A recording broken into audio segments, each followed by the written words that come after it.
राधे दोस्तों, कैसे हैं आप सभी। आशा करती हूँ आप सभी बहुत अच्छे हैं और अपना ख्याल रख रहे हैं। राधा रानी अपनी कृपा आप सब पर बनाए रखे। दोस्तों, आज हम लोग बात करने वाले हैं सोमवार के अष्टमी की। 9 फरवरी को सोमवार की अष्टमी पड़ रही है और ये जो पूरे साल में सोमवार की जो अष्टमी होती है ये बहुत कम आपको मिलती है। मतलब 3 से 4 सोमवार ही आपको अष्टमी के दिन का मिलता है और यह बहुत ही खास उपाय आज आपको बताने वाली हूँ, जो कि गुरुजी पंडित प्रदीप मिश्रा जी ने अपनी वीडियो में बताया है। साथ ही जो उपाय बताने वाली हूँ ये शिव महापुराण में वर्णित है कि इस उपाय को करने से आपको इसका लाभ जरूर प्राप्त होता है। तो सबसे पहली चीज कि आप ये जान लीजिए कि आपको एक गलती नहीं करनी है। सोमवार के दिन जब सोमवार की अष्टमी हो तो आपको शिव जी को जल नहीं चढ़ाना है। अब आप कहेंगे कि जल नहीं चढ़ाएंगे तो पूजा कैसे करेंगे, क्योंकि भोलेनाथ की पूजा तो बिना जल के अधूरी है। तो देखिए, सबसे पहली चीज आपको बता दूं कि जब सोमवार की अष्टमी होती है तो जो सादा जल होता है, जैसे कि जो प्योर हम लोग क्या जो पानी आता है, हम लोग अगर गंगा जल नहीं है तो सीधे एक लोटे में भरते हैं और उसको ही शिव जी पर समर्पित कर देते हैं। लेकिन जब सोमवार की अष्टमी हो तो सादा जल आपको शिव जी को समर्पित नहीं करना है। जल के अंदर या तो आप गंगा जल मिला लीजिएगा और या तो थोड़ा सा गाय का कच्चा दूध डाल करके ही जल को शिव जी पर समर्पित कीजिएगा, पहली चीज। दूसरी चीज ये है कि अगर आपको गंगा जल और गाय का दूध दोनों ही मिलने में प्रॉब्लम हो रही हो, तब आपको क्या करना चाहिए कि अगर आपके घर में इत्र रखा हो, जैसे पूजा पाठ में हम लोग अक्सर इत्र का यूज करते हैं, तो आपके पास अगर इत्र हो तो आप जल में थोड़ा सा इत्र मिला करके भी चढ़ा सकते हैं। तो इससे क्या होगा कि सोमवार के दिन जो सादा जल होता है वो शिव जी को नहीं चढ़ाया जाता है। इस बात का आप जरूर ध्यान रखिएगा। धन प्राप्ति के लिए आपको एक उपाय बता रही हूँ, इसको आप जरूर कीजिएगा। धन प्राप्ति के लिए आपको क्या करना है, कोई भी एक फूल लेना है। कोई भी फूल ले लीजिएगा, चाहे गुलाब का या मदार का या कोई भी फूल आपको जो मिल जाता है, जो इजीली आपके पास अवेलेबल हो, आपके घर में पेड़ पौधे हो, अपराजिता का कोई भी फूल, अगर आपको सफेद लाल कोई भी फूल मिल जाता है तो आप ले लीजिएगा। और उसके ऊपर थोड़ा अच्छे से पूरे फूल की जो पंखुड़ी होती है उसमें पूरे पे अच्छे से इत्र लगाइएगा और जो अशोक सुंदरी जी वाला स्थान है वहां पर आपको क्या करना है कि उस फूल को अपनी कामना को कहते हुए, धन प्राप्ति की कामना को कहते हुए अशोक सुंदरी जी वाले स्थान पर उस फूल को आप चढ़ा दीजिएगा।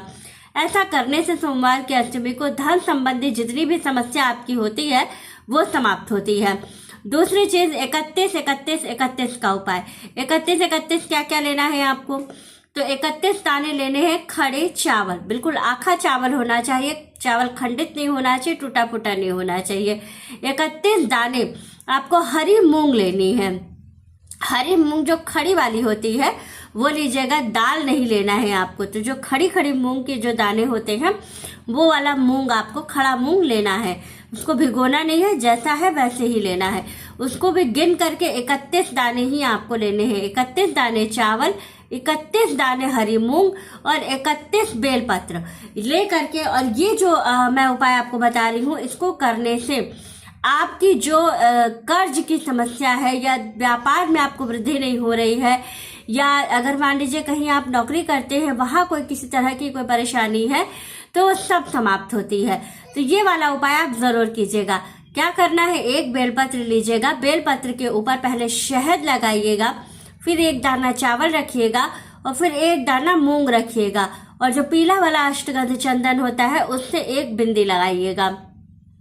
इतना करने के बाद उस बेलपत्र को शिव जी पर उलट के आपको चढ़ा देना है। इतना करने से मतलब 31 जितनी पत्तियां हैं आपके पास, 31 बेलपत्र है, 31 चावल है और 31 मूंग है, सभी को इसी तरह से करके आपको शिव जी पर 31 बार चढ़ाना है। क्या कहते हुए चढ़ाइएगा, तो आपकी कामना पूरी होगी। आपको कहना है श्री शिवाय नमस्तुभ्यम। अगर आप ये बोलते हुए इस तरह से 31 वाला उपाय करते हैं तो आपको बहुत लाभ होता है। साथ ही शिव जी को इस दिन शहद का स्नान कराना बहुत बहुत आवश्यक होता है।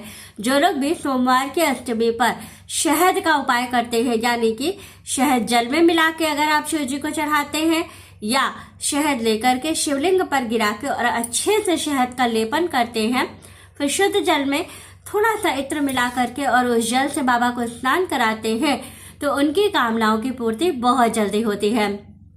क्योंकि ऐसा करने से जो भी आपका मनोरथ है, जो भी आपकी इच्छाएं हैं, वो सब पूरी हो जाती हैं और बहुत जल्दी बाबा सुन लेते हैं। तो ये वाली बात आप जरूर याद रखिएगा कि सोमवार के दिन जब अष्टमी की तिथि पड़े तब आपको सादा जल भोलेनाथ को नहीं चढ़ाना है। इस बात का आप जरूर ध्यान रखिएगा।